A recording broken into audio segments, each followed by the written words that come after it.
let's dive in. Let's dive into the week that was. And let's get into this Vikings Eagles Thursday night football. And this one, unfortunately, was one of my best bets of the week. Looked great through the first part of this game early on. And I was thinking to myself, oh, we're looking all right. And then there's an explosion of points at the very end to just totally smash away my one of my bets that I thought would kind of be a little bit more of a feel good, really good about this bet. Kirk Cousins ended up just doing the primetime Kirk Cousins thing, and he threw for 364 yards and 4 touchdowns, Chris. It's the defense. It's the defense. It was the turnovers. It was the turnovers. That's what lost the game. For a little while, it's a Canadian standoff. Here, you have the ball. No, please, you take it. No, I insist you have the ball.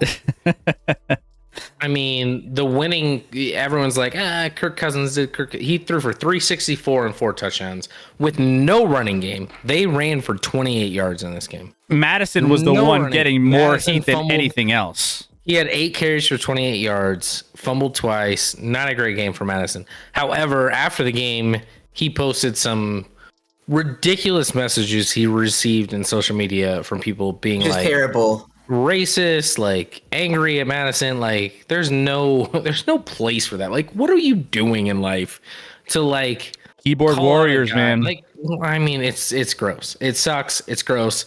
Madison didn't play well, but at the same time, like, can we not do that as a civilization, please? Jalen Hurts looked worse. Jalen Hurts was fine. He was 18 and 23, so not a ton of attempts. 193 yards. Did have a pick. He was fine, but DeAndre Swift was the story offensively for the Eagles in this game. 175 yards on the ground. He didn't even get carries in week 1, basically, Chris. And then Kenneth Gainwell was hurt, didn't suit up, and they give the ball to Swift, and I don't think Gainwell is going to see a lot of carries moving forward. DeAndre Swift, until he gets hurt, which is probably going to happen, is going to be that guy. So, I don't know. Minnesota couldn't stop him on the ground, and they lost the turnover battle, I believe, 4-1 in this one. I mean, honestly, to go Thursday night to Philly, lose the turnover battle 4-1 and only lose by 6 doesn't look that bad to me. I mean, Justin Jefferson, 11 catches for 159 yards. He's that dude that we knew he was. He would have had a touchdown if he didn't fumble. Yeah, I mean, that's the debate of this game. The ever debate of he reached out from the 1 yard line right before the half, Chris, and fumbled it into the end zone. So then it's Eagles ball, which begs the question, should that be the rule?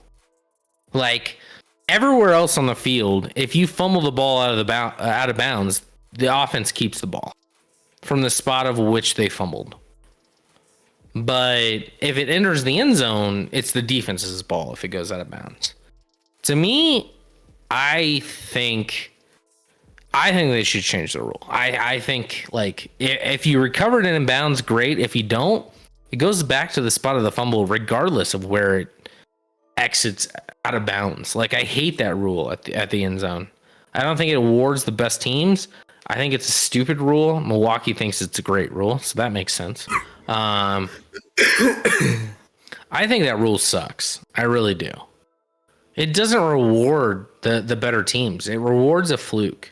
And I don't care for it. But at the same time, it is a rule.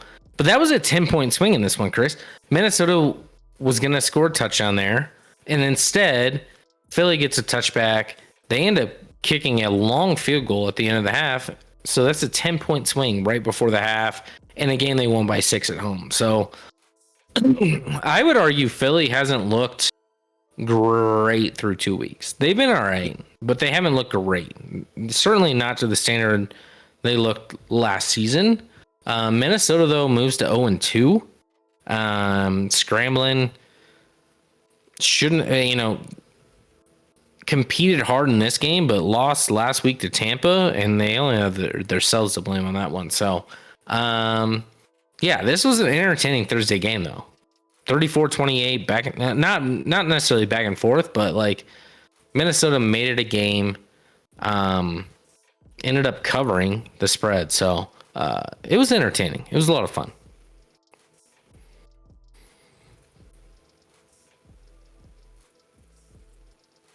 Chris, are you muted? Did you mute yourself? Sometimes my thing gets toggled weird. Anyway, sorry. No, I mean, to be fair, Chris, when you mute, that's the smartest thing you've said all day. is probably the best. Look, he usually comes after me, but he came after you. Well, and that's why we're banning him for the rest of the show. Now you're banned. I don't even know why he's here. No, we have. I don't even know why Rec is on this show. Because you love me. I wouldn't say that, but no, we love you in a special way, Rec. No, you have Jalen Hurts and Justin Jefferson, two elite studs at young in their career, making like history over the course of their early careers, right? Yeah, Jalen Hurts, 28 career rushing touchdowns, tied for the most through quarterback's first 50 games in NFL history. Then you have on the others. To be fair, I will do an asterisk with that one. Okay, yeah. It wasn't always legal to push your quarterback into the end zone. the tush push. It used to be not allowed. The tush for a long push. time. It was not allowed.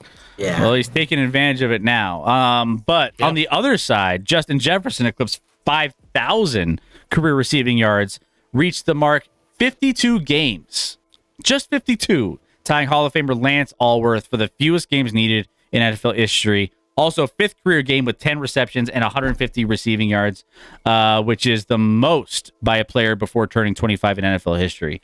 I mean, remember when we were talking early on, like, oh, I think it was Milwaukee. Was it Milwaukee's? It was like, just cover him. Just throw a couple guys at it. Like, you don't think people thought about that?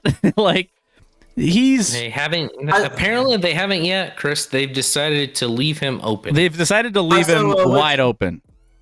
Here's some quick trivia. What team does Justin Jefferson have more career yards?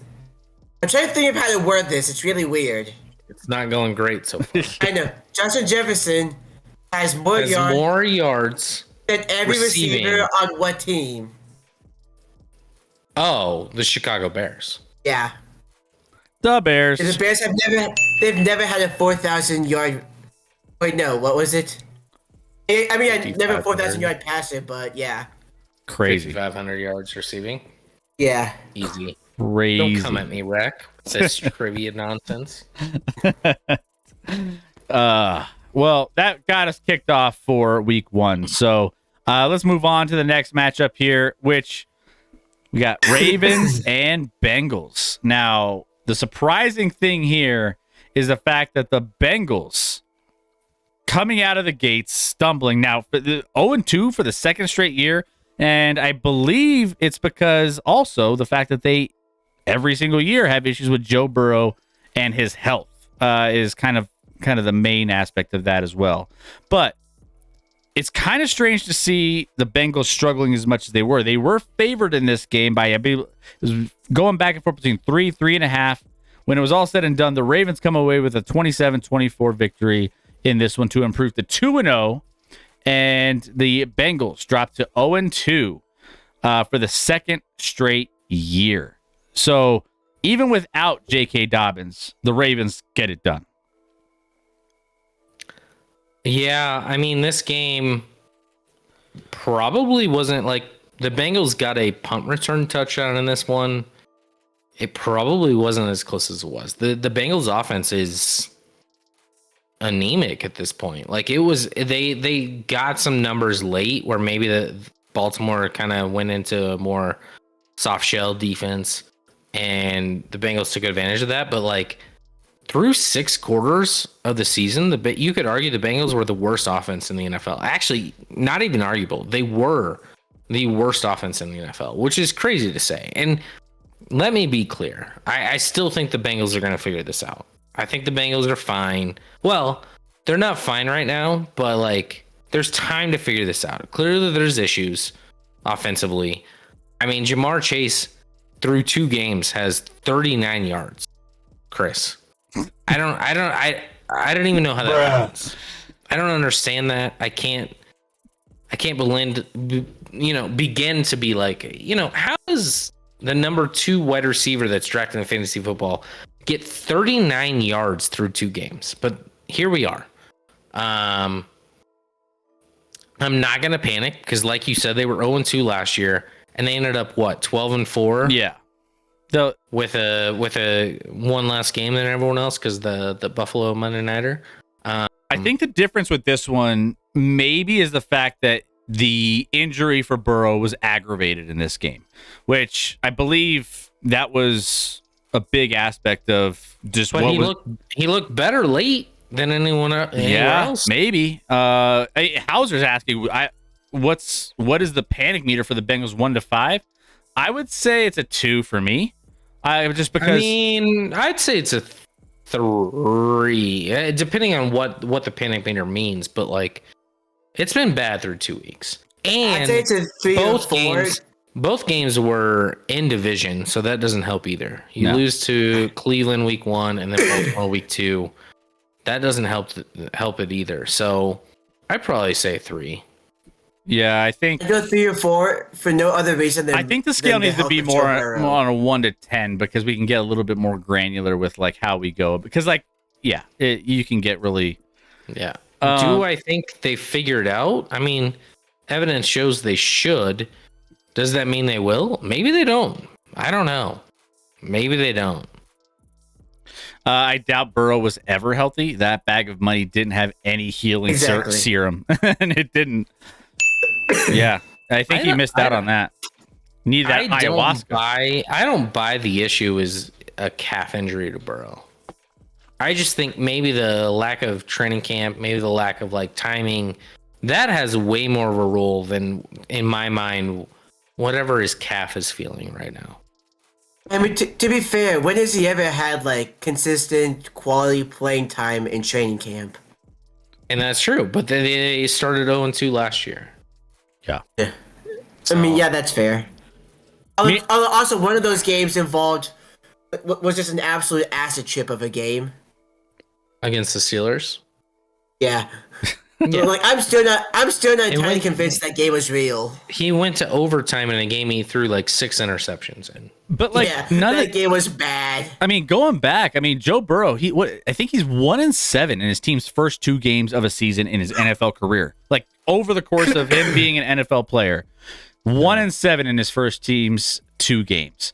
In those games, and we've kind of talked about this being the year. T. Higgins gone after this year. He's gone. If you're talking about a panic meter for like the bigger picture, I think the panic meter for the bigger picture is probably a 4 for me because it's like you have to do something like soon. This is the year. You have T. Higgins for your last year.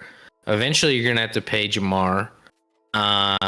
Joe Mixon's not getting any younger, so you don't have a weapon at running back to feature. Your offensive line, you continually try and fix, and it never seems like it gets fixed. They try, and it just doesn't work out. No. So, I'm not hating on the Bengals. The Bengals are still certainly a threat to win it all, but through 2 weeks, they've been bad. Just call a spade a spade. They've been bad through 2 weeks. By the way, in those games I was mentioning, they were 1-7 in the first 2 games. Joe Burrow has 12 touchdowns, 9 interceptions, while averaging 5.8 yards per attempt in those games. So, I think he was 5.5 per attempt today. Yeah. So he's on par for his historical data for first 2 games. But again, that doesn't mean they're not going to have a great season in the grand scheme of things when it's all said and done. They are the only ones that have proven they could beat the Chiefs. So it's like, at the same time, what do you do with that, right? So I think that they will turn things around sooner rather than later. The injury is the bigger concern for me, though. If he can't really throw off that calf, or if that's like a big issue, I know Scotty, you said he was looking decent at the end of the game, but it's like I don't know if he was looking great, but that's where he put up his best stats. But that could have been more about what Baltimore defensively was doing at the end to allow some of that. Yeah. Actually, by the time Jamar gets his contract, probably 32 to 35 million for elite wide receiver position. Yeah. We'll what? See, that seems a little high, but 30. Who's one that has 30? Isn't there one that has 29? Is it Devontae or Tyreek? Tyreek's the highest, and Devontae's right behind, and they're very high. They're very high 20s. I don't know exactly. Isn't Tyreek like 29? He's close to 30. I think he's like he's high 20s. Yeah. But Jamar might want to average more than 15 yards a game. Moving forward. Yeah, so we might have 3 million wide receivers next year. So maybe Jamar could get 33. Speaking of Tyreek and the Dolphins, eventually they're going to be in trouble financially. You got to pay Waddle, Tyreek's already getting paid, but Waddle and Tua, and they're going to be in trouble too. Yeah. Yeah. You know who's the Chiefs. Yeah. Yeah. Just throwing that out there. Next up, we got the Bears and the Bucks. Now, the Buccaneers end up winning this one 27-17 over the Bears. Mayfield and the Buccaneers stay unbeaten, and the Bears continue to look just very subpar. Scotty, you had this as one of your best bets of the week. I had this as the Bears getting 3.5 felt really good, with Baker and the Bucks kind of being a team that no one really believes in, especially in the NFC South. But the fact that they just can't figure out how to win games. They dropped to 0-2 here. Tampa Bay improves to 2-0, both tied with Atlanta for that top spot in the NFC South. And this was just a game that, first of all, I don't think a lot of people watched. I don't think this was one of the most watched games of the week. Justin Fields looked, not super great. 211 yards, 1 touchdown, 2 interceptions. And again, only 4 rushing attempts for, I think I mentioned this on the Wednesday show. A guy that is very, very good using his feet, running around with the ball. They only drew up 2 plays for him. The end of last season, he was running all over the field. He was looking like that was the hype coming into this season, was Justin Fields is going to carry over what he did at the end of last season. They utilized his strengths, and they kind of leaned into those to give him the best opportunity to get this Bears team some wins or even compete. And yet he only has 4 carries for 3 yards and just looks absolutely terrible. But people are really enjoying I'll say it, my typo. The Bill Buckners. The Bill Buccaneers. I'll call you guys Buccanerds. Actually, chill the fuck out. All right. Yeah. There's I'm missing an E. I get it. Fun. Anyway, Chris, I had the Bears +3, I believe here, which I would have pushed in 99 of 100 scenarios if Justin Fields didn't exist. He threw a pick 6 with 2 minutes to go for no reason at all, outside of him just being awful. I was watching Red Zone today. Every time I watched a Bears play, it was Justin Fields sitting back in the pocket for an hour and a half before getting sacked. Like the dude, Chris, obviously Denver has been kind of associated in some fashion to Justin Fields, in the sense of like a lot of people were like, "Oh, we don't have to worry about Justin. Drafted Justin Fields." No. Like, you drafted Pat Surtain. He's just fine. Did you miss on Micah Parsons? You did. We did. But we didn't miss on Justin. You didn't miss on Justin Fields. When is it okay to admit that Justin Fields just sucks as a quarterback? Because they got the number 1 pick in the draft this last year. He's 0-2 now against bad teams. Like, when is it okay to just admit that Justin Fields has no idea what he's doing out there? because that's what it looks like. I mean, he at can least throw a ball, but he's just has no idea how to go through progressions, read defense, awareness in the pocket. None of that exists. And I can't wait. Chris, he plays the Chiefs next week. So you're golden. Yeah. What's the spread on that game? I A million. No, I think it's over 10.5. I think it's closer to like 12.5. Damn. I might take the Chiefs on that. Chiefs minus 12.5. It's just, he's so, all the plays I watched today, he's so bad. He's so bad. He can run. That's it. That's it. Everyone wanted to blame his weapons and his offensive line. But today, when he had an hour and a half to throw, he just was like, well, I'll just wait here until they hit me. I won't even throw the ball. It's bizarre to me. And I should have pushed at the worst on this bet. Tampa Bay is 2-0 and is going to end the season 4-13. So maybe. I don't know what to say. Also, about at that. very least, Congrats. at least Justin to Fields Tampa. is giving an effort, which is more than we can say for Chase Claypool. Chase had a touchdown tutty today. Yeah. I was like the last. Did you see the film from Week 1? Oh no, I saw it. They made Yeah, it's amazing. He apologized to the team prior to Week 2 in the locker room. Yeah. He apologized. Who's heard that before? But Chase Claypool apologized. I think he's gonna try. I know you hate him, or you want to see him like fail because he left Pittsburgh and it's an embarrassing trade for the Bears. But he played. I think he played all right today. He wasn't the problem. On the other side, Baker Mayfield, 317 yards, 1 touchdown. And then Speaking of problems, Bears defense. While I go to the back. Yeah, Bears giving up. Oh, it's brutal. And then not only that, Rashad White, 73 yards, 1 touchdown. Mike Evans. Sometimes we're wrong when it comes to our fantasy projections early on preseason. When it comes to like, hey, don't take players with bad quarterbacks. And we're like, oh, man, Mike Evans, Chris Godwin, probably stay away from. Well, Mike Evans, I wish they could go against the Bears every week because he had 171 yards, 1 touchdown. If you drafted him in your fantasy league, you probably did very well. The long was 70. He had a 70-yard reception, which obviously is going to get you those bonus points in some of your leagues. But yeah, so Tampa Bay, not much to say here. Both of these teams, given the fact that the Buccaneers are 2-0 and the Bears are 0-2, no one really expects a lot from these two teams. Obviously, the Saints and the Saints and the Falcons are two teams that we were a little bit higher on.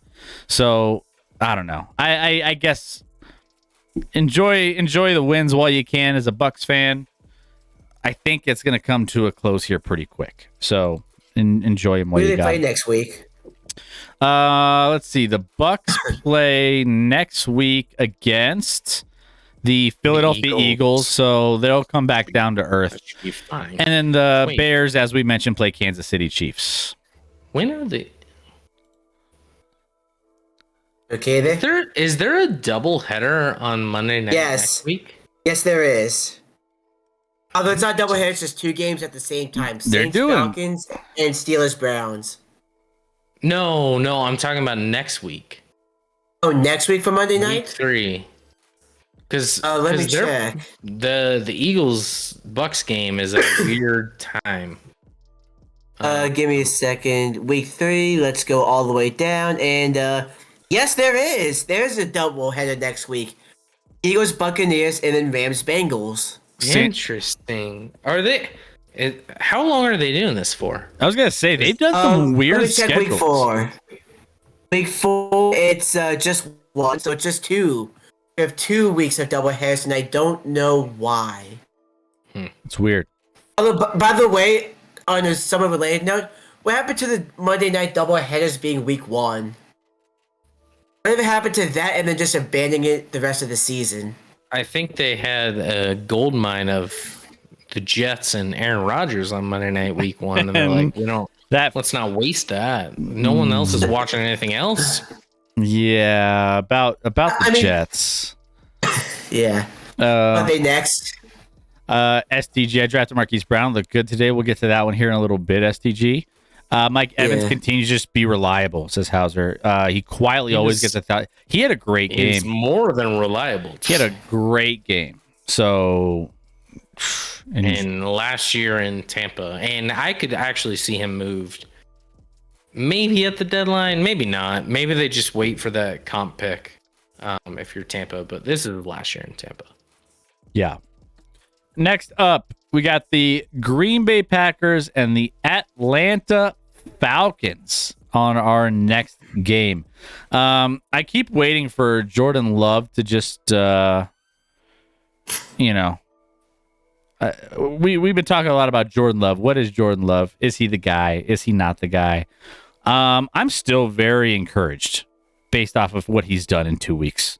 Right? I mean, not a crazy yardage output today, 14 of 25, but still 3 touchdowns, spreading things around a little bit. Desmond Ridder on the other side, 237 yards, 1 touchdown, 1 interception in this one. So the Green Bay Packers end up losing in this one by 1 point with a last-second score by the Falcons to go and win this one by 1. The Packers did not score in the fourth quarter. They were shut out, and they were outscored 13-0 in the fourth quarter. So they just, they played a decent game, in the second and third and just couldn't close anything out.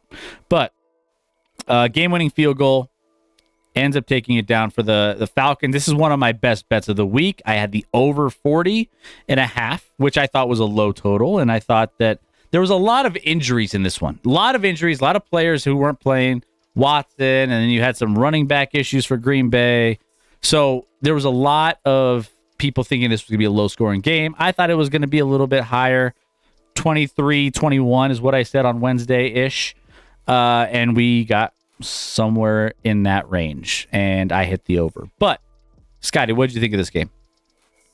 The Packers were mostly in control until that fourth. Not that it was like lopsided, but they 24-12 going to that fourth quarter, seemed to be in control. Didn't do much in that fourth quarter. I wasn't overly impressed with either quarterback play in this one, whether it was Desmond Ridder or Jordan Love. I don't expect either of them. I don't expect either of them to be the starter for their team next year. By the way, did Kyle Pitts retire? Kyle Pitts. Yes, he did. He's officially. He was just traded to the Chiefs, actually. Shit. Kyle Pitts, 2 receptions, 15 yards on 5 targets. I just don't They should cut that guy. I just don't. What are we doing here? By the way, they were going to give Bijan Robinson a little bit more, which they did. They got him 19 carries, 124 yards. So Bijan is legit. He's legit, and you got to watch out for him. And he needed this. He almost had 200 yards total. He had 48 in reception, 124 on the ground. Correct. It's almost 170. What is that? 172, whatever that is, total in his second career game. The dude's legit. Yeah. So he's going to he should be the focal point of this running game moving forward, and they could just continue to just have him be kind of the lead there. I mean, they had 45 carries today, Chris. They still gave Tyler Algier, who's been nice, but 16 carries for 48. Compared to Bijan's 19 for 124. I mean, let's be real. Desmond Ridder, not design runs necessarily, but 10 carries for 39 yards, which isn't great at all. So, Falcons though, 2-0. We both picked them to win the South, Chris. So let's roll with that. Let's go. Let's go, Falcons. I did too. All 3 of us. Cut it out, Rack. Let's see. Milwaukee's no way we lose this game if we have a quarterback worth the shit. I don't think quarterback was really the issue. I would also argue you gave up 25 points to a Desmond Ridder-led offense, but you do you. And there's also the fact that Jordan Love didn't have Aaron Jones. All right. Chairman! What's up, Thank you, Chairman? By the way, guys, we are 895 followers. We are almost to 900. Let's get to 900 tonight. If we get to 900 tonight, I'll gift an extra sub to the community. Let's go. 900. Come on. I'll even follow at that point. Yeah. Scotty will even follow the show. Rec, you can't join the wagon. You did not pick the Falcons. Ooh, someone's calling you out, Rec. Hauser. He's got receipts. Although, to be fair, I also picked the Falcons to have a losing record, but I did pick them for the division. We'll have to go back to the tape. We'll have to figure that out. But Green Bay ends up going 1-1. Falcons improved to 2-0 on the season, and again, right where we thought they would be, Scotty. Right where we thought they would be. Next up, Colts and Texans. If you thought nobody watched the Chicago game, you probably just stumbled across a game that no one watched either. But there were some weird bright spots in this one, and weird down spots in this one. You also had so you have a dynamic young quarterback for the Indianapolis Colts who ended up getting into concussion protocol, which at a certain point you're like, all right, well, that's not great because now what do we do? He ended up leaving the game, Anthony Richardson, and not coming back in. So before he left, he had 56 yards passing and then 35 yards, 2 touchdowns. So he got a lot done on the ground, especially in his short stint here in this game. Gardner Minshew comes in to relieve Anthony Richardson, comes in with 171 yards, 1 touchdown. 19 of 23. 19 of 23. As a backup, Houston should be embarrassed. Houston should be. I mean, and we get it. Houston, we didn't expect anything from anyway. You have a young quarterback, CJ Stroud, so it's like, but still. Chris, I had Houston in a teaser up to 7.5, 8, whatever it was. I think you had 8.5. 8. I think you had 8. Yeah. Obviously didn't hit there. I would have changed it. I wanted to change this one more so though, because Houston was without like 4 of their starting offensive linemen in this one. Tunsil wasn't playing. Like everyone was out, and I was like, should I send something in the chat to be like, I'm off this game? And I was like, no, that's not fair. Like, I don't want to open that door. So I was like, I won't do it. Luckily, because of that, you can't yell at me if the Steelers shit the bed now. No, your Steelers suck. Hey. The Texans, though, I mean, more so. Like, if you would have told me I would have got the Texans plus 8 and they scored 20, I would have felt probably pretty good about this one. Unfortunately, their defense is not good. Come on, man. CJ Stroud, though, throws for 384 yards and 2 touchdowns in this one. For the Texans, they probably, based off that, nothing on the ground going. 15 carries for 31 yards for Dameon Pierce. But based off that, they probably should have had more points. I feel like I still should have covered this teaser, but I didn't. Props to the Colts. Anthony Richardson is still raw, but he's gonna be a dude. He reminds. I mean, listen, the comp was Cam, and Cam. If you guys don't remember, Cam exploded. If you go back to Cam's first game in the league, I think they lost the game, but he threw for like 400 yards in that game. Yeah, like he was. And it was back and forth, and he balled. Anthony Richardson, more raw than Cam. But obviously, yeah, the injuries are a concern. Hit his head in his second score in the touchdown.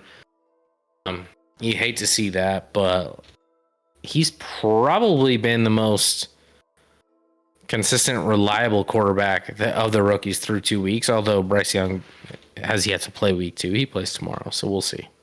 Yeah. And also one other bright spot in this. Well, there's a couple bright spots in this one, especially for Houston, because there wasn't a lot to be excited about if you're Houston. But Nico Collins, 146 yards, 1 touchdown. And also We had the debut. I talked about this earlier when we were talking about Sunday Night Football. John Mechie III made his NFL debut after missing all of last season, undergoing treatment for leukemia. So big ups to him. Hey, let's go. Mechie, who sat out last week with a hamstring injury, 1 reception, 17 yards, garbage time. It wasn't really anything, spectacular at the end of the game, but he'll be a piece moving forward, though. He's will. He's not a garbage time guy. No. Mechie was great at Alabama. He'll be good now. So congrats to him for coming out of a dark place and getting back into the swing of things. Colts visit Baltimore next Sunday. Texans visit the Jaguars next Sunday. So both teams in rough shape moving forward. Hype up in the chat for Mechie. All right, here we go. Scotty.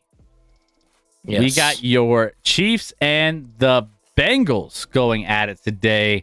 I'll let you kick off. They're not Bengals. I mean, not Bengals. Sorry. The Jaguars. It is a cat. Also, we have a new guy in the chat, Jacob Almanza. Go Jacob, 49ers. What's up, Jacob? 49ers. So 49er fan. Are you in California? Are you? Let us know where you're from. I'd like to get to know you a little bit better. Welcome in to the Action Lab. Let's go. Look at this dude. I know. I said Bengals. I know. Jaguars, Chiefs and Jags. Scotty, this one kind of was a little closer than you would expect early on. And it took a little bit for the Chiefs to kind of get out of the gates. But once they did, they felt like they had their shit together a little bit more as the game went on. But it took a minute. I mean, as a Chiefs fan, this game was incredibly frustrating to watch, certainly from the offensive side of the ball.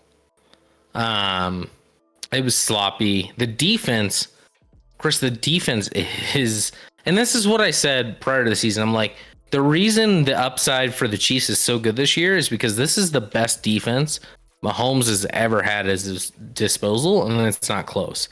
And they've overachieved. They gave up 9 points today. One of those was on a field goal where Jacksonville, off a muff punt, started at the Chiefs 17. So basically, they gave up 6 points defensively today to a Jags offense that I think everyone thinks is pretty good, right? Last week, 14 points to a Detroit offense that I think everyone thinks is pretty good, right? And then I look at it, like, it was frustrating today, Chris. But you look at it. The Chiefs go on the road to a team everyone views as one of the better teams in the AFC. 100+ degree heat. Mahomes throws for 305 yards. The Chiefs have 12 penalties in this game. Turn the ball over 3 times. The Jags have 2 penalties. Turn the ball over 1 time. And for the Chiefs to come out with a 17-9 win in this game, cover the spread, they win by 8. By the way, it was 17-9, but the Chiefs knelt the ball with 1st and goal at the 1 at the end of the game. So, in essence, it was like 24-9 on the road against a great Jaguars team. Was the offense sloppy? Especially the penalties. The penalties were a disaster. The turnovers were a disaster. It was sloppy as hell. In that fashion, the defense was probably the best defensive game I've seen from the Chiefs in years. Years. Very great defensively. Chris Jones comes back. He was a monster. Offense was a little off, but again, Mahomes threw for 29-41, 305, 2 touchdowns, 1 pick. Could have been more. I love where the Chiefs are heading, Chris, because if this defense continues to play like this, we know the offense is going to get better. It's a matter of time. And if the defense plays like this, good night, everyone. But I will say the offense hasn't played well through 2 weeks. Certainly, and today it was turnovers, and mostly not at Mahomes' fault.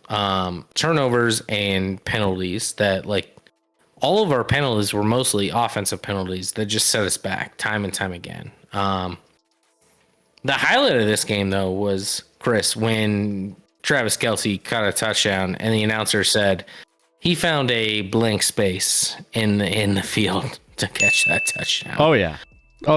If you guys don't know, Travis is he's rumored to be hanging out he's a Swiftie. with the one and only Taylor Swift. He's a Swiftie. Yeah, he's got a love story going on. But people don't realize how good this Chiefs defense is, and it's damn good. Chris. 29 points through 2 weeks. I mean, it's pretty good to only put up 6 points in the first half. But seven of those were a pick six. Yeah, so it's not even, and 3 today was on a muff punt. So like, it's more like 19 points they've given up. They've given up 2 touchdowns through 2 games defensively. Yeah, no, they're one of the more high performing defensive units in the NFL. No turnover has ever been Mahomes' fault. No, his throw, his pick today was his fault. He threw into double coverage, but again, it was after a bad penalty, so it was second and like 20, and he took a shot, and it wasn't a smart play, but he took a shot. It was his fault though. Yeah. And this was one of my best bets of the week, and it was the Chiefs -3. I had them at 3.5. I think at one point, I think I got them at 3. Went up to 3.5. I still would have taken them at 3.5. And there's a couple reasons why. Is one, for the reason you just stated, the defense is playing absolutely much better than they've ever expected. Well, no, you guys expected it, but it's just like better than anyone else expected. And then on top of it, you had Kelce coming back and you had Chris Jones coming back. So Kelce ended up getting a touchdown, but he's not even up to speed because he only had 26 yards, 1 touchdown, not up to the standards that Kelce typically gets as a tight end for, being that, 1-2 punch with him and Mahomes. So I felt like this matchup just lent itself to a nice bounce back after the Chiefs lost that first game in week 1. So that being said, I feel like the Chiefs will continue to get better and better. I didn't think Kadarius Toney would have as terrible of a game. He's not going to drop as many passes and give up a pick 6. And, again, he had a better game this week than he did last week. 17 points up on the board again.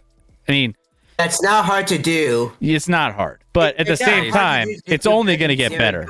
Wreck. They literally had 1st and goal at the 1 at the end of the game. They could have put up 20. I was talking about Kadarius Toney. Like, it's not hard to do better than have 0 yards. Well, he had like 1, but yes. And then he lost it on the rushing yard. But not to mention, they still got Isaiah Pacheco, 70 yards, 12 carries. That's pretty good too. Long of 31. So Chiefs are back. Chiefs next 6 games, the opponents are 1-11 so far this season. Yep, they got the Bears and the Jets back-to-back weeks coming up. and the Jets by 1-11. The Jets are the team with the win. It's not great. I hate to say this, Chris, but the Broncos are in there twice, and then the Chargers are in there 0-2. Chargers, and Vikings. So on paper, you're like, oh, that's not that easy of a schedule, but technically, those teams are 1-11. You can't get much better than that when you're a Chiefs team that's trying to get on the upswing. Jacob, did you guys see my comments? I saw your comment about hating on, mad about the Chiefs beating your Niners and 2019, technically 2020 in the Super Bowl, right before COVID hit. I was in Miami for that game, Jacob. Had a blast out there. But I get why you can be still mad about that. I got no ill will towards that. Also, Paper Fran got a bounce bet. I bet the Saints -3 for tomorrow. I'll be back. Hey, Paper Fran. Right. So we are going to have our best bets every Wednesday. So if you want to come back every Wednesday night, we'll release our best bets so you guys can go and check those out, what our leans are, who we're thinking. We preview our top matchups of the week, so you'll love that segment every Wednesday. Swift, what's going on? Broncos got robbed today. We'll get to that game here in a little bit. I don't know about robbed, but there was some interesting things happening in that game. Quick question: what was more painful?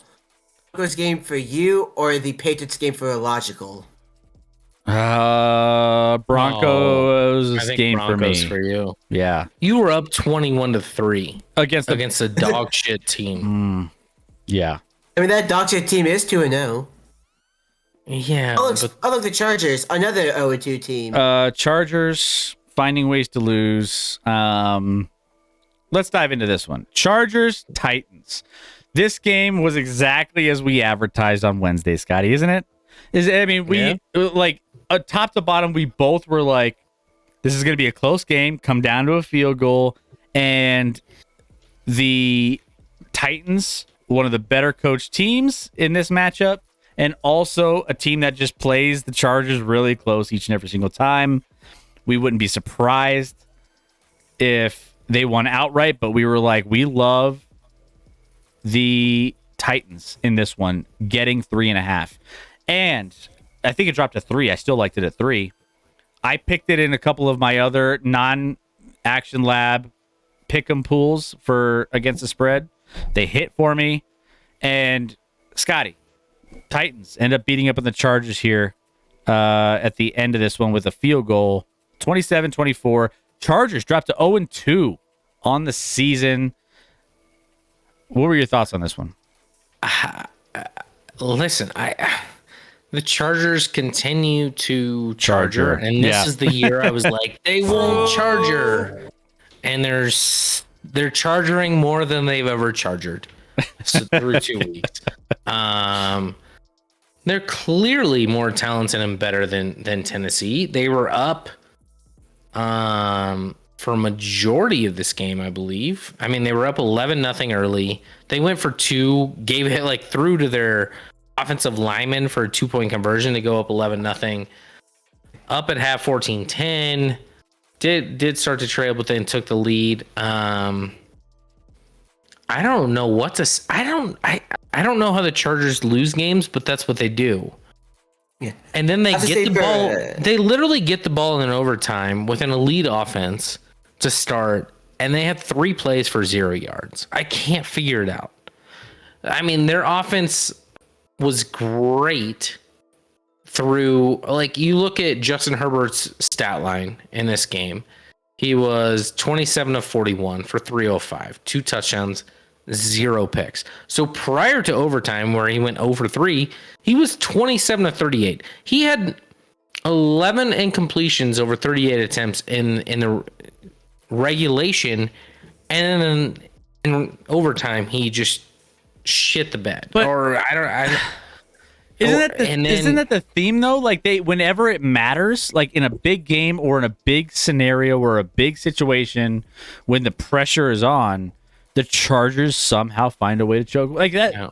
Whether it's on a grand scale of a game or a micro scale of an overtime, that's like a must-win game. Not that, I guess this wasn't a must-win game, but it's a game that you really should be winning. They just lose these games that are just in this wheelhouse of being a high-pressure situation. It's weird. It's bizarre that they continue to do this. I mean, they've lost by 3 in week 1 and week 2 or was it even 3 week 1 to Miami? It was back and forth. Yeah, it was 2. Yeah, it should have been 3, but Jason. It was 2. You're right. Yeah, 36-34. They're right there every week. They're gonna be right there every week. They're not a bad team by any stretch of the imagination. They went. What did they go? I think they went 11-6 in the regular season last year. I still think they're going to win a good amount of games. They didn't have Austin Eckler today. The run game didn't have. Joshua Kelly, 13 for 39, but more so, didn't even catch a ball. So maybe there's a factor there where they probably would have won with Eckler on the field, but. Also, I kind of think Eckler's a little bit mid. So I'm questioning how can't Justin Herbert, who I think is crazy talented, and I thought with Kellen Moore and the new OC, and he's played well, but it's still not enough. It's still not enough. Their secondary let Ryan Tannehill go for 20 of 24 for 246. That's Even the gross. What's funny about that stat? That's What's gross funny and about that embarrassing. stat line? Half of those yards came on 2 passes, and if either of those passes are incomplete, the Chargers probably win. There was a 70-yarder to Traylon Burks and like a 50-yarder to some special teamer. Yeah, Yeah. but they Yeah, were if I- completed because Yeah, he if I completed the 20 of 24. He's too comfortable. Yeah. This defense for the Chargers sucks right now. Yeah. It sucks. Now, what's funny? You're talking about him being comfortable. Tannehill got sacked more times than he threw incompletions. Yeah, he got sacked 5 times. Yeah, 5 times for You 46 have, yards. you have Joey Bosa, Khalil Mack, you have Derwin James, you have so many pieces on that defense that you think should. And I get they got sacks today, but like Kenneth Murray is a great linebacker. Like there's so many good pieces, and it doesn't Let's matter. see here. It doesn't matter. The Chargers just. And you see that I didn't say J.C. Jackson. J.C. Jackson Yeah, he's was an terrible. awful signing. Awful signing last year for the Chargers out of New England.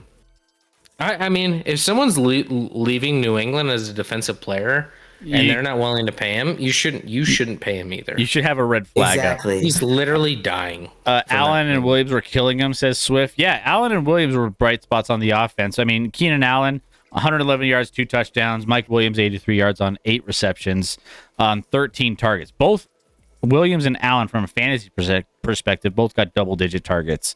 So they were getting theirs. And again, Justin Herbert can do that. But it just is par for the course for everything we've ever seen from the Chargers. STG, Chargers doing Charger things. You heard me say this. Do something worthwhile before teams respect you. That's always been how we've felt in this show, Scotty. That's how I've said it. Exactly. Even, I've said it. And then this year, I thought you were high on the Chargers, especially Herbert specifically. And he was...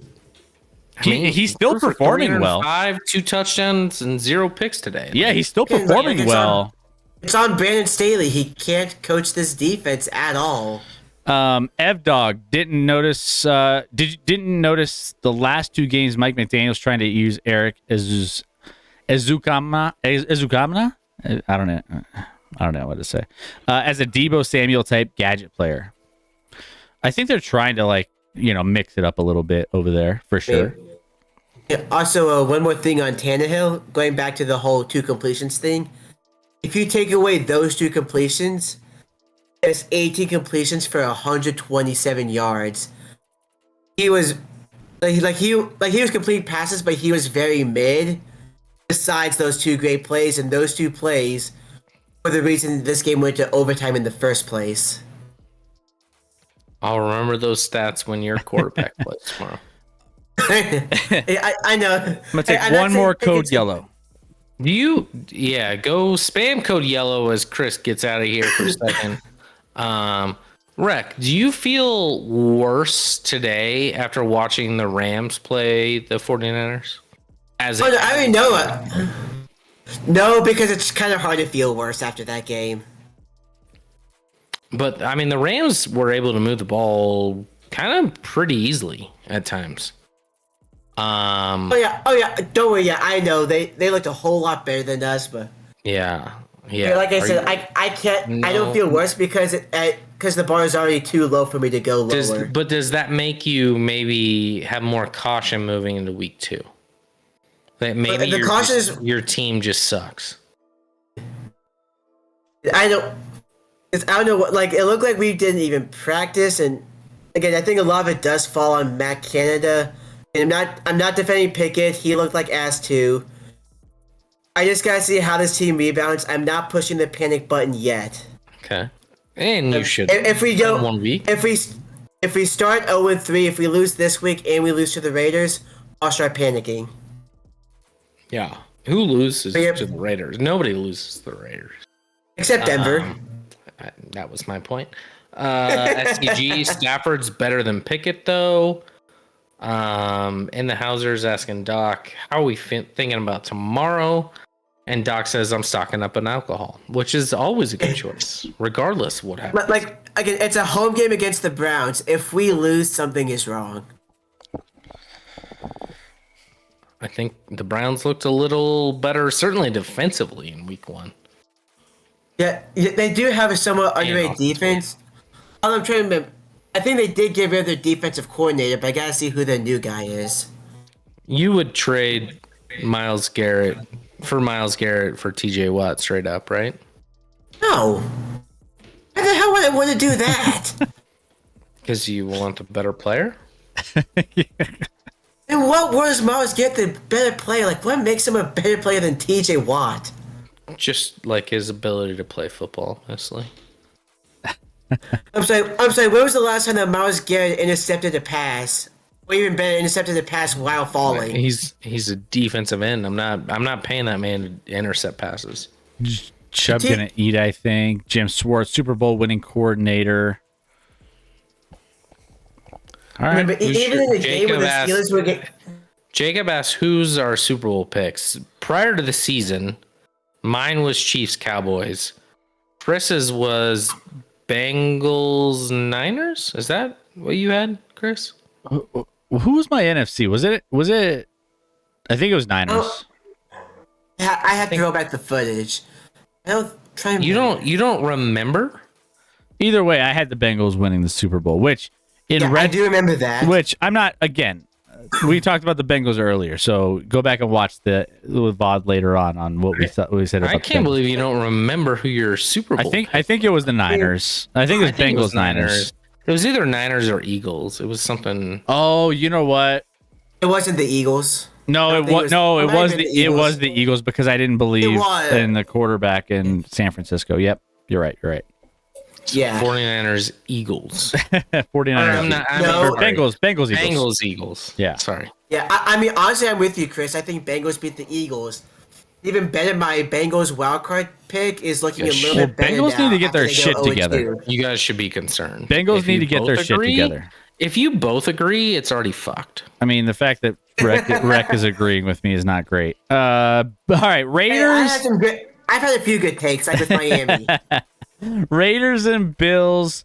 It didn't start out the way I would have expected with early on. I was like, talking all week. This Wednesday, I was like, this is 11-point spread minimum. And the Bills are a better team. They should beat the Raiders. The Raiders played a trash team in the Broncos early on in week 1. And they're going to run into a buzzsaw here against the Bills team that underperformed in week 1. And sure enough, and Scotty, you were talking a lot about picks that, underperform in week 1 that kind of rebounded week 2. And this was one of those cases where the Bills just took care of business and just blew away the Raiders 38-10 in this one. And it wasn't even particularly close after the first quarter. After that, they put up 14 points in the second, 7 points in the third, and shut out the Raiders the entire second half to win this game. So 27-year-old Josh Allen has 5 career games with 3 passing touchdowns while completing at least 80% of his passes. That's the most before turning 30 in NFL history. Speaking of all the other young talent in the NFL, but doesn't change the fact that I'm still a little concerned about the Bills. Really weird stat. It is. There's weird stats all over the place. Track of that stupid stat? Only ESPN stats and info. No big deal. By the way, Josh Jacobs on the other side, reigning rushing champion, finished with -2 rushing yards on 9 rushes. This is the Josh Jacobs we expected last year, Scotty, but we didn't get. And he shocked the world in being the best running back in the NFL, and didn't exactly show up to play in this Buffalo game.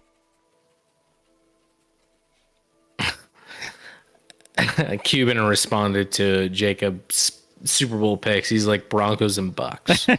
See? I mean, one of those teams is 2-0, so let's not rule them out yet. Swift had money on Jacobs. I'm sorry, Swift. I'm sorry, man. That's brutal. Not a good day. Did you have him for 1 yard on that? Over under set at 1 yard. A half yard. Oh, That would have hurt. He did have 5 catches for 51 yards. He was the second leading receiver by far for this Raiders team that could do nothing offensively after the opening drive. They march down the field. They get a touchdown. They go up 7-0. I was happy because I didn't have the Bills in the survivor pool. A lot of people did. And I was like, let's go Raiders. And then it was over, Chris. It was over. Then it was a boat race. It was, they couldn't do anything defensively, offensively. Turns out, Chris, the Raiders are who we thought they were. Just bad. The Bills, Josh Allen didn't have these weird throws where he threw the wrong team for no reason at all, like he did in week 1 against the Jets. They get on the board, they get their win, they blow them out. We'll see moving forward what that means for I still don't know where the Bills are at. This isn't like now the Bills are back for me because they played the Raiders. Sure. I need to see Josh Allen consistently not do dumb things for multiple weeks. Josh Allen's talent is not questioned, but his head at times is like, what are you doing, man? What are you doing out there? So they were far better than the Raiders today, blew them out 38-10 and did what they needed to do on a short week after Monday Night Football. Raiders moved to 1-1. Their reign on the AFC West was short-lived, Chris. Short-lived, exactly. And so this was one of the games. I didn't put it as one of my official picks. I think I actually messaged you as this is one of my alternate picks of even -8.5 for the Bills, and I didn't lock it in on our best bets, but I should have. I put it in on a couple other contests that I'm running, and they hit, and I felt really great about it. So, yeah, Bills win against a bad team. Nothing more here. Giants and the Cardinals. Cardinals are competing this year. Cardinals are was it? Did they ride the bus to work today? Scotty, did the Cardinals ride the bus? But Chris, obviously, how did the Cardinals lose this game? I don't know. That's the crazy thing about this game. I don't know. Up 20-0 at half. 28-7 after that. The Giants had to play catch up in this game. The Giants were so far it wasn't even, if you're looking at this game and you're like the at halftime, the Arizona Cardinals led 20-0. The Giants were just a shit show. And then you come into the second half, Giants put up 14 in the third compared to the Cardinals 8, and then the Cardinals get shut out 17-0 in the fourth, which is kind of where the comeback took place. But how do the Giants dig themselves a 20-0 hole against the Cardinals team? Again, Joshua Dobbs and company. It's just I don't. Joshua Dobbs has been in town for 2 weeks. I mean, with 25 minutes to play, this game was 28-7, and we were talking about the Giants being off to the worst start we've ever seen in football. And somehow from that point on, it went the complete other direction. Unfortunately, Saquon did go down late with an ankle injury, so he's certainly out Thursday and probably more. So we get a sweet Thursday night matchup, Giants-Eagles without Saquon Barkley, which should go great. Thank goodness we get primetime Giants again. But against what everyone felt was the worst team in football, it's almost like the Cardinals were told at halftime to remember, you guys are the worst team in football. You're supposed to get Caleb Williams. Don't fuck this up for us. We've worked real hard to make sure we get Caleb Williams or Derek May or Shadur Sanders. Don't lose every damn game we can. Yeah. Figure your shit out. We're losers. Sure enough, they did what they needed to do. Yeah. I was going to say, I don't know, this is probably a little bit too reactionary, but is Josh Jobs the next Geno Smith? Joshua No. Joshua Dobbs. Joshua Dobbs. Yeah, is he the next Geno Smith? As in being drafted, doing absolutely nothing, bouncing around, then just finding a spot. Probably. On I mean, a team for no particular reason. like Tyrod Taylor, Geno Smith kind of vibes with Joshua Dobbs. Maybe. No. But I would say that, like, Because Geno Smith is Joshua Dobbs, if he gets a good head coach, maybe. Geno Smith Fair wasn't enough. Geno Smith of now until he got Pete Carroll. okay, yeah, I The can head agree with coach that. matters. Head coach matters. Makes a difference. So until Joshua Dobbs is on that head coach platform, which he probably never will be, no. By the way, in this one, crazy stat of the night for this particular game, Giants allowed 60 points before scoring their first point of the season. The second Wow. most allowed before scoring to begin a season since 1970 merger. Baltimore Colts allowed 86 points before scoring in 1978. And So- they're 1-1. They're 1-1. And they're 1-1. Go figure. Yeah, exactly. Bruh. Also, I was actually researching this game for an article.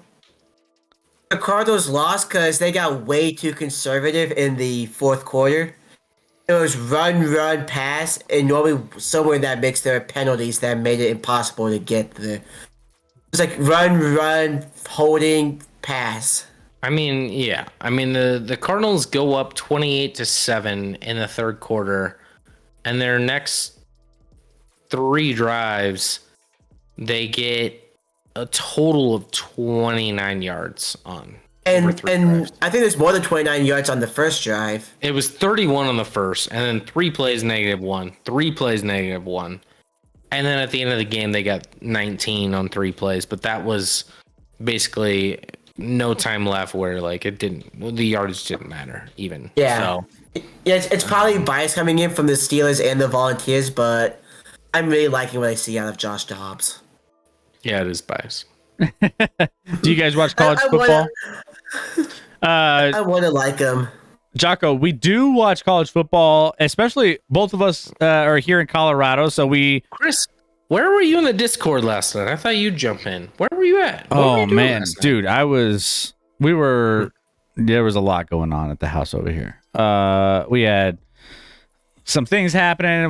We finished up, dinner, and then we were getting the kids down, and then we were like, all right, we're prepping for CU and CSU. And then I was thinking to myself, all right, we're going to get some wifey time with Lauren. And then we got the fire pit out. I was keeping track of the game and following it. And then kind of caught up with actually watching the rest of the second half, and then ended up staying up till freaking 12:30 our time watching that game till double overtime. Crazy game. Whew. I was exhausted though. I was like, that was a crazy game. But we'll talk about that actually on our Wednesday show leading up to our week 3 preview. Let's see. All right. Also, it looks like after that game, Primetime was throwing a little, let's call it shade. Well, Win. well Win. Did you guys not see what happened? there's a lot of shade on a lot of different things, but He was Define. He was passing out shades after he was doing that all all week. his players. He was doing that all week. He passed it out after the game. I did not see that. I saw something about him passing out shades. I and don't- think I don't- after the game. I don't think that I happened could- after the game. He gave his whole team shades prior to the game. Why would he pass it out? to his team after? Maybe I misread it, but I thought it was after the game. No, yeah, he definitely did it earlier on. But yeah, no, he's got a lot of fire against Which, by the way, he has a deal with that sunglass company prior to him handing those it was out, perfect. where he has prime Right. shades, and then he made a shit ton of money off that. Oh, it was perfect. That you Oh, couldn't have yeah. asked for a better promotion. Like, oh hey, thanks for shitting on me. Yeah. Okay, that sounded. Thanks for talking about my sunglasses. Now I'll hand out free ones to my team and pump everyone out. And then everyone will know that I have this sunglasses that you can buy through this company. And then the company just sold the most they've ever sold in a day ever. Yeah, it's ridiculous. So by the way, there's more firepower to come with Oregon. There's that clip surfacing of what has Colorado done in this conference and this and that. I'm sure that's going to come into play for motivation. But Travis Travis Hunter's hurt for at least 4 to 5 weeks, from what it sounds like. That hit sucked. It sucked. It sucked. That dude sucks. Yeah. Cowboys, Jets. I'll be right back. Yeah, we'll talk about my boys. Yes, sir. Cowboys and Jets. Now, Cowboys defense is good. Jets offense is terrible. Next. just keep this one short and sweet. Cowboys dominated this game, and it wasn't particularly close.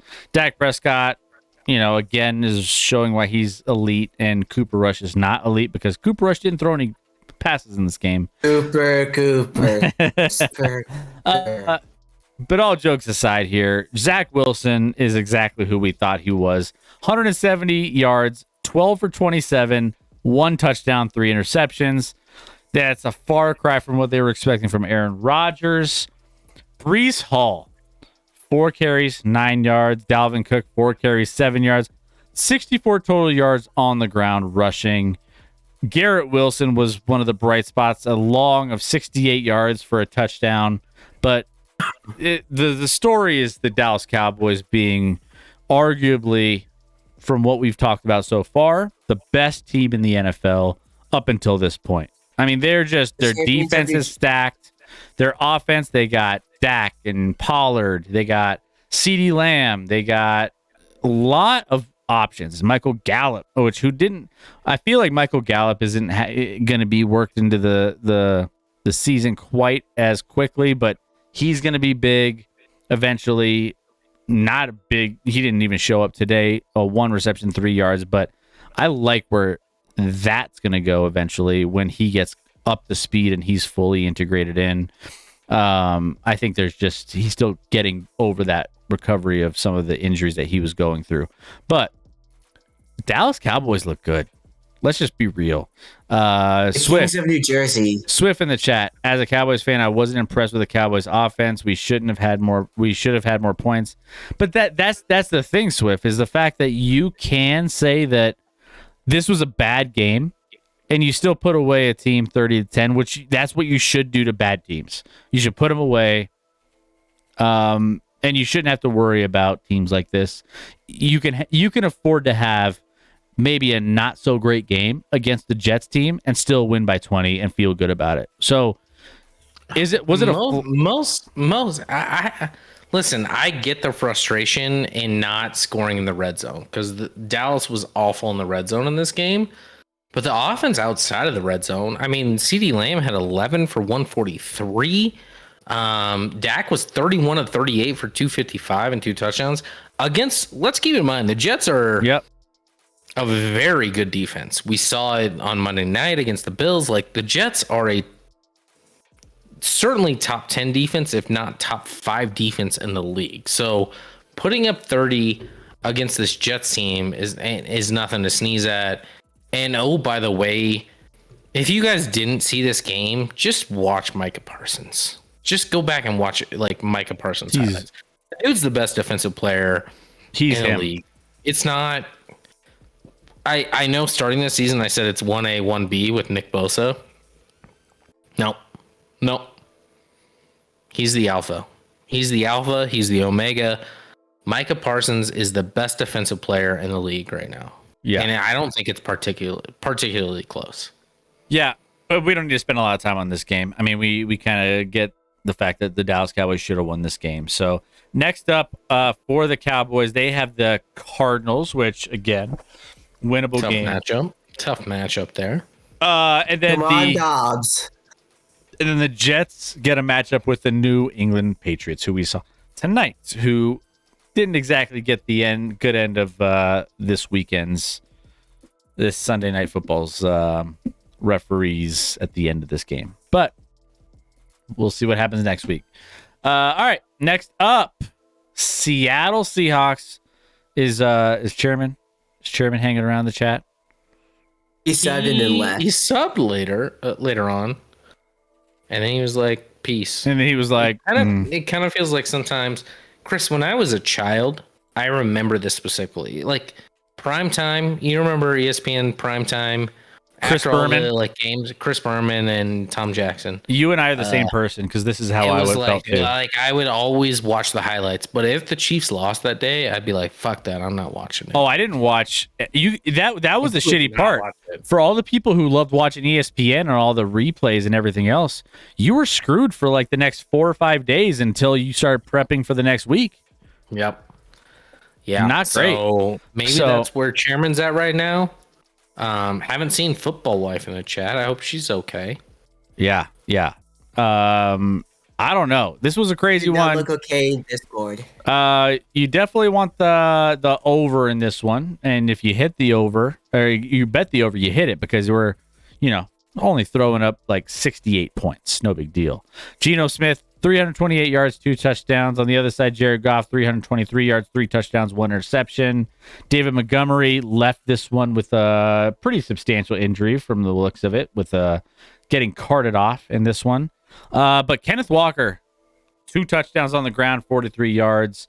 So he was getting it done there. And then spreading the ball around. There was a lot of people that got in the mix when it comes to the Seattle Seahawks receiving core.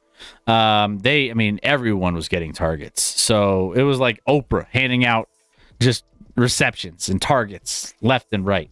So they were able to do a lot there. But in the end, Seahawks win this one as 5.5-point underdogs. This was kind of bouncing around from 4, 4.5, 5.5.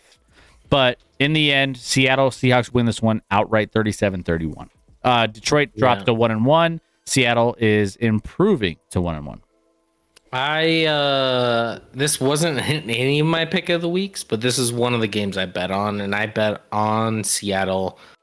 It was just a classic overreaction to week 1 of Detroit winning, Seattle losing.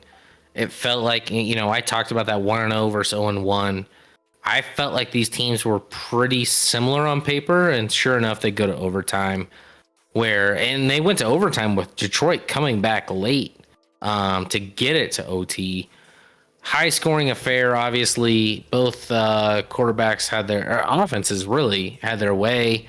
A combined 650 yards passing in this game. The rushing game wasn't much on either side. A little bit more for Detroit, but nothing crazy. But Seattle turns into the team we probably thought they were after last year. They looked bad in week 1, obviously, against the Rams, who maybe the Rams are a little better than we thought, but still laid an egg week 1. They come back, get a big win on the road against Detroit week 2 to get back to 1-1. This was a fun football game. Both offenses went off. Both defenses kind of struggled to stop the other team. I don't know what to say. Props to Seattle to getting back to that 1-1. Don't panic if you're a Detroit fan. I don't think anyone's panicking if you're a Detroit fan at this point. But would have been nice to get to 2-0. But you got some winnable games ahead, and Detroit is gonna be fine moving forward. Jared Goff played great in this game. Their offense is gonna be fine. Their defense, I think, is improved. If they can stay healthy, they're going to be all right. They'll make the playoffs. Detroit's got Atlanta next weekend in the early slate. Meanwhile, the Seattle Seahawks end up playing Carolina. So, a couple winnable games for both of these teams moving forward to potentially get to 2-1 each. Medic asks, is Goff still interception free? He is not. He actually threw a pick 6 in this game. So not only interrupting his interception free streak, but then his interception, he kind of got hit as he was throwing and threw it, and it went straight to the defender who was able to run it in. So that streak ends. In the Hazard does say, according to head coach Dan Campbell, Montgomery may have sustained a thigh bruise, which is better news than expected. We've seen some thigh bruises in the news recently with Richardson and Kelsey. Mm-hmm. So if that's the case, which I haven't heard, that'd be good news. That's best case scenario. I mean, considering he was carted off the field. So and Cuban makes a good point. At least his kneecap wasn't bitten off. True. I mean, I can change that. Dan Campbell. He'll help. We'll bite your knee off. He'll help you out there. Let's get to the next one here. 49ers Rams. Nice little division matchup here. I feel like the shock of the NFL so far, or like at least one of the things, if you were to ask me, what's the most surprising thing? It's the fact that the LA Rams are just competitive with a team that shouldn't be. Like, and shame on me for like going back and thinking, like, just doubting what I said early on in the preseason of like, I told everybody, like, buy the Rams stock low because they were so bad last year. There's a chance that but they got guys that are coming out of nowhere, showing up and competing. And you're just like, wait a minute, what's happening? Because the last time I checked, I didn't think guys like Tutu Atwell and Pakua Nakua should be doing anything.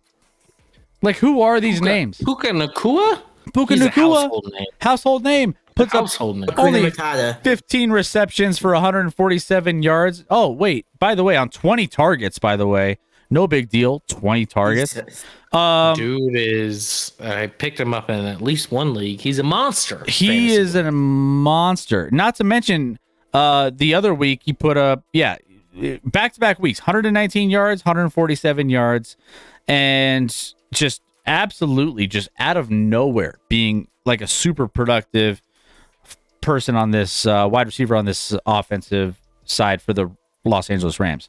Kieran Williams ended up coming in 52 yards, 1 touchdown after there was a healthy scratch here for Mr. Cam Akers, who he's probably going to be on the trade block before it's all said and done, because that was a weird story that broke before the games kicked off. Was like, oh, who's gonna trade for him? He's in healthy scratch and he's not playing after what he did in week 1, which, you know, he didn't blow everyone away in week 1, but he was meant to be their top guy coming into this season, and all of a sudden he's looking like he's not even going to be close to that. So he's going to be traded for a 7th rounder. Yeah. Puka Nakua is the first player in NFL history to have 10 receptions and 100 receiving yards in each of his first 2 career games. Not a bad start. Now I'm thinking to myself, is he the greatest wide receiver to ever play? Absolutely. Forget Justin Jefferson, man. Are we gonna have to turn to the greatest wide receiver of all time instead of like Jerry Rice, easy off the tongue? It's Puka Nakua. Puka Nakua. Jump on his cards right now. His rookie cards, probably the hottest thing in town. Oh yeah, I don't think he has a rookie card yet, but maybe they'll make one now. They have to. Chris, I'll be honest, watching this game on Red Zone or whatever in the afternoon, it seemed like these teams were pretty evenly matched. Williams, the running back, had a bad tip pass that turned into a pick that hurt the Rams quite a bit when they were driving. I don't know. They seemed pretty similar through this game. The Niners get the win. They're, the Niners. They do what they do. They win. Brock Purdy looked good today. He did his part. He was 17 and 25 for 200 yards. Nothing wrong with that stat line. Didn't have a pick or turnover. Didn't throw a touchdown, but I think, sometimes that's a little overrated.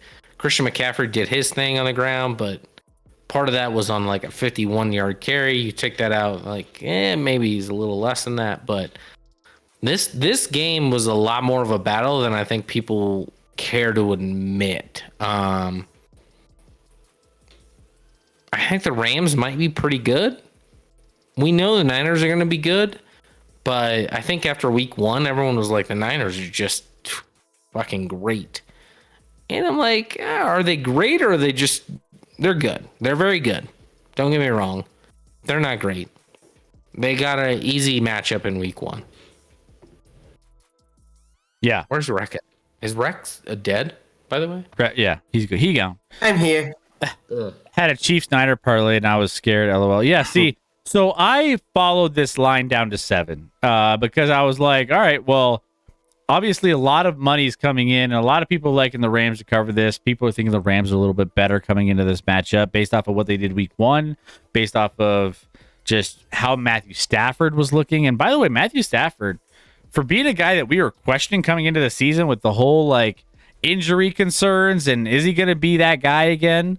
Well, let's just say he had some late mistakes that kind of, but to get them to be competitive in week 1 and week 2 against even a San Francisco defense, I was like questioning the San Francisco defense in this one. I was like, how are the Rams doing everything that they want in this game leading up to this? I mean, they were up 17, or they were tied 17-17 going into halftime. I was like, any team that could put up 17 on a Niners defense before halftime, I feel like is doing really good, right? Playing the ball they should be playing. You can't ask for better than that. And sure enough, I was a little concerned based off of the fact that I had San Francisco as one of my best bets of the week. Ended up getting a push, Scotty, but it is what it is. Unfortunate, and I was frustrated at the end, but what can you do? But I got the Rams +8, so that field goal really helped. Yeah, you're feeling good about that. CMC making plays and staying healthy. Hey, knock on wood. Yeah, he's looking good. I thought CMC was the obvious number 1 running back fantasy-wise in the league coming in. So if he stays healthy, he's gonna wreck shop. He's gonna be great. Yeah. No doubt. Okay. Oh. Chris, do you want to go get some alcohol real quick while Sky talks about it? Oh. I don't know. I'm empty. I don't. As I said earlier, I don't know how much I can speak on this game because when the Broncos went up 21-3, and Chris was pumping the Broncos in the Discord, I thought this game. I stopped paying attention. I wasn't assuming the Broncos won by 100. Let's put it in perspective. Pumping the Broncos in the Discord was like it was one of those. No, it wasn't a mistake. It was something that I haven't been able to do recently. And the fact that here's the thing. When I was in the Discord and I was saying, man, I've never seen anything like this because this is as far as since we've had Russell Wilson and since Peyton Manning has left, we haven't done really much of anything. And I was thinking to myself, I was right to be excited about a pass that went longer than 20 yards in this game. I was right to be excited about the fact that we were stretching the field and moving the ball and scoring 21 points before the half. You absolutely were right. I was right to be excited because we haven't had that in Denver. When did that occur? That happened in the first half. Oh, okay. Now, that being said, I mean, I'll go back and I'll make the same Discord. In retrospect, I would say the same thing. Now, then the second half started, and you're like, did I just exit out of the Twilight Zone? Was I in the Twilight Zone for the first half? And all of a sudden now, like Bizarro Russ is gone, and now I'm back to shit Russ. That's like in reality of what we have here. Shout out to Bizarro Superman and regular Superman if you ever watched those comics and cartoons. This game is exactly the epitome of a Broncos fan since Peyton Manning's left. They tease you. They get you excited with some big plays, maybe some things that you might not have expected. And you're like, you go into a game thinking, I don't have any expectations. And then they score the way they did this game. And then you're like, wow, they might have changed things around. They might have a chance. They might have, against a bad team, they might be relevant. And you're thinking to yourself, yes, this is the turning point. This is it. And then the second half comes and they just snatch away all your hopes and dreams. If you guys, you know the Encanto, that Waiting on a Miracle song in Encanto? Scotty, you know that song. I do. I have Waiting on a miracle, a miracle. I've been patient and steadfast and steady. That's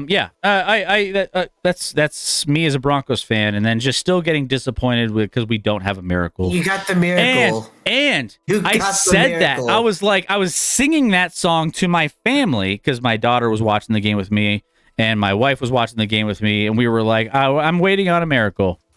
And at the end of this game, we got a miracle where Russ threw the ball. I didn't know he could throw this far. How far was that official throw, Scotty? What was the official number on that? Officially, it was 50 yards. 50 yards, not far at all. Which it still was short of the goal line. It bounced around into the end zone. It was like 5 yards short. No, Although, the air yardage on it was about 50. Yeah, and it bounced into the end zone. He was getting pressured at the time. And I lost my mind, and I freaked out, and I was like, "This is the miracle. This is the miracle we're waiting on." And then I came back down to earth for the 2-point conversion. I was like, we're going to choke this away. We're going to get my excitement up, and I'm going to get this choked away from me, and I'm going to be back to where I am always as a Broncos fan, where I get teased into this false sense of security that we might be maybe decent, maybe at best decent, and win a game. And it was snatched away. Pull you back in. Snatched away. Another one gets just taken away from me. And I'm like, this is the same old team. We find ways to lose games against bad teams.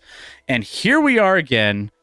And I just don't have any hope. I don't even know what to believe anymore. I don't know if Russ is good or bad. He had some really nice shots in the first half to Mims to get stretch the field a little bit, dropped it into the basket. It was fine. I liked it, and I was shocked that those were happening at a decent rate. But I was like, maybe we can stretch the field.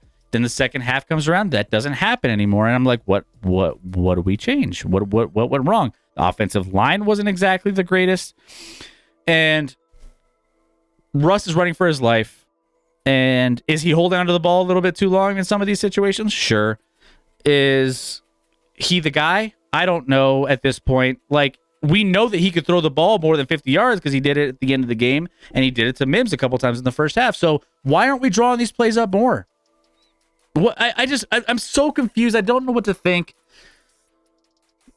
These are my frustrations. I'm getting it out as a therapy session here right now, and this is where I'm at, Scotty. Chris, I know how this goes. It's almost the vice versa of last year, though. Like, the defense carried the day. Defense was a liability today. They kept them close, and then it was just like, oh, we keep losing these close games, but we're right there. Tomorrow, the radio stations in Denver will be like, Denver's dog shit, this and that. And then the next day they'll be like, oh, but we had Russ finally cooking. We were good in the first half. There are promising signs. I know that's where it's headed. That's where it's headed in Denver. And that's fine. That's fine. You need hope because you haven't been good in a long time. But the reality is you had 2 home games to start your season against the Raiders and the Commanders. And you're 0-2. And you're 0-2. Against 2 bottom 10 teams. 2 bottom 10 teams likely in the NFL. Or borderline that. At home to start your season. And you're 0-2. And frankly, like 35-33, that was a miracle at the end of the game. Miracle. People complained about the 2-point conversion, that there were pass interference, but like, they're ignoring the fact that at one point through this game, the Washington Commanders, through a stretch of the game, outscored the Broncos 32-3. The Commanders should never outscore a team through a stretch of any game ever 32-3. No. They did that against the Broncos today in Denver in a game like so. And now people are like, the Denver should just shit the bed for Caleb Williams. That's not going to happen. Sean Payton's not going to allow that. So they're in a tough spot moving forward. 0-2. Did Russ look better today? I think he did. Like, but he got sacked 7 times. And some of that's the offensive line, and a lot of that is Russ. He can't get sacked 7 times. And one of those he had a weird fumble on. He panics too quick, man. He panics too quick. Like if he doesn't see his first progression, he starts seeing ghosts and he tucks the ball and he just gets into this position of trying to get out of it and maybe scramble. And I'm like, bro, he's not it's just he sees ghosts out there and he knows that this is yeah, I'm singing Encanto. Yes, I'm waiting on a miracle. I had a miracle occur, Chris, so something's possible. Diacola, who never agrees with me on my Broncos takes, is right there with me tonight. So thank you, Diacola. You can't For the first time ever, we're on the same Cherish page. it. Cherish it. I'm going to cherish this a lot because that's important to me right there. That Broncos are opinion is killing me. important. That yeah, I think momentum changed before the first half ended. When Russ fumbled, Commanders got away with the win at the end. I mean, we shouldn't have. I mean, we were lucky to be in that game with that Hail Mary. Yeah. That wasn't. If you guys didn't see it, it was a 2-point game only because on the last play of the game, the Broncos completed a Hail Mary from midfield to What about 20 different guys touched the ball? There were not 20, but about 5. Yeah. I startled my entire family when I saw that happen, and I was just like, and then everything set in once we got it. I was like, yes. Oh wait, we have to go for a 2-point conversion that we're not going to get, and there's no shot we're going to get it because this is it. Thank you for the Cubans clipping out my singing here. That has to be the most heartbreaking way to lose a meaningless regular season game. But in a way, I would probably have the mental process we shouldn't have even been in that position. No, that's what I just said a little bit ago. I was like, yeah, I mean, I wasn't the probability of us getting a 50-yard bomb Hail Mary is like a 1%, 0.5%. Maybe less. I don't even know. I'm like, we shouldn't be getting that. The fact that we got that is completely lucky. We shouldn't have even been in the position to tie this game in the first place. That's just part of it. So there we go. This is my darkness. This is my Hello, darkness. It's what I deal with on a consistent basis. And then we're still Commanders moved to 2-0 though. Commanders. Yeah, there we go. This is my Commanders life. versus Cowboys versus Eagles. Big battle for the division. I mean, the NFC East is a dogfight. They're combined 7-1 after 2 weeks, and the only loss is to a divisional opponent. Yep. For a second after the Hail Mary, I knew the Broncos were going to win the Super Bowl. See? I get that, Cuban. I do. But I'm glad. Well, maybe it was a good thing they didn't complete that 2-point conversion so that you were able to then, pull back on your expectations. Well, that's what I was talking about the Jets when I was like, the Jets should have lost that game. that Aaron Rodgers went down. Like, absolutely, they should have lost that game. They should have. I don't know what they were doing. If Josh Allen didn't throw the dumbest passes in the world that game would have been over instantly. Yeah. 100%. Yeah. And then the Jets fans are thinking, oh man, our season's done, but we won this game against the Bills. So maybe we have a chance. And that's the worst thing to have is that little glimpse of hope that you might be a decent team. And really then you come to this week and you have a 1 touchdown, 3 interception from Zach Wilson. And it's that's what the season's going to look like. Not last week. It was against a good defense, obviously, in Dallas. Although, Carson Wentz would look good in Jets green. Oh, my gosh. By the way, Keep Close. I think Keep Close was sharing my pain all day. I know, Cuban, you probably were. D. Cole, you were as well. But Keep Close had the best line of the day. Keep Close was with me along the way today, keeping me feeling like we're both in the same kind of vibe of what is happening. So, by the way, Keep Close, I think. Close was ready to buy Super Bowl tickets when you guys were up 21-3, I think. Yeah. And then he had to end his sorrows with some mental health mac and cheese. Exactly. I am so stealing that for the future. That's actually a better scenario is eat mac and cheese than expecting to go to a Super Bowl with the Broncos. It's a comfort food. It comforts mac you. And cheese. Comforts you in your darkest times. Let's see. Chris, did you see the Russ effort when he fumbled? Yeah. I mean, what do you mean by effort?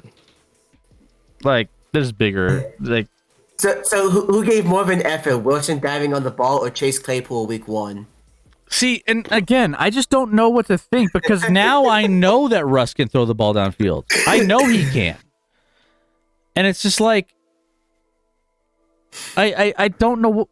He's not it, but he can do it. So why haven't we been doing it? And then is that like a coaching thing or I don't know. I'm so lost on where we're at. Anyway.